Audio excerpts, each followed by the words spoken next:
दोस्तों, अभी अभी मेरे दिमाग में एक प्रश्न उठा था। प्रश्न ये था, लगभग हम लोग कब पढ़ते थे, कक्षा 4 या 5 में पढ़ते थे, प्राइमरी पाठशाला उर्दू विद्यालय में पढ़ते थे। उस वक्त हम लोगों से एक वो पूछा गया था, क्या प्रश्न पूछा गया था, एक का मान बड़ा होता है या शून्य का मान बड़ा होता है?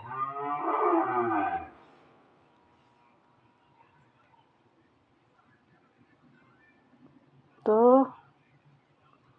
उसका उत्तर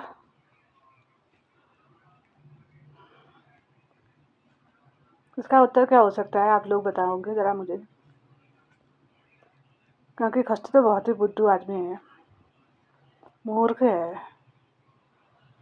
एक पागल खस्ती को पागल बनाने के लिए कई लोग इकट्ठे हो रहे हैं, कई लोग कनेक्ट हो रहे हैं। क्यों?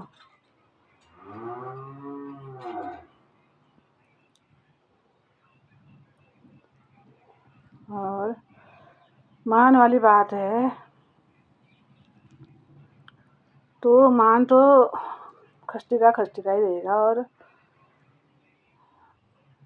बड़े लिखों का मान पढ़ा लिखा ही रहेगा। जो डॉक्टर होगा वो डॉक्टर ही रहेगा, जो इंस्पेक्टर होगा वो इंस्पेक्टर ही रहेगा, जो चौकीदार होगा वो चौकीदार ही रहेगा। ऐसा भी नहीं है, वहाँ पर भी मेहनत करनी पड़ती है। कोई मामूली सिपाही हो जाता है तो फिर वो जनरल कर्नल बन जाता है, या पुलिस में भर्ती होता है तो सिपाही के तौर पर भर्ती होता है, फिर कोर्स करता है, पेपर देता है, उसके बाद inspector, sub inspector, DO CO पता नहीं क्या क्या कहते हैं, बन जाते हैं ना।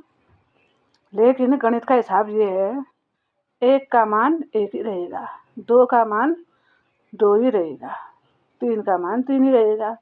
मान अगर बढ़ता है, एक के आगे जब शून्य लगेगा तो क्या बनेगा, वो 10 बनेगा।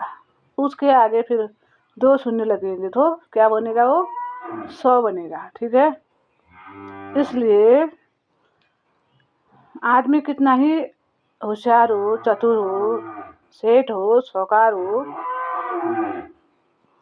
उसकी पहचान उन पैसों से या उससे तो नहीं होती है।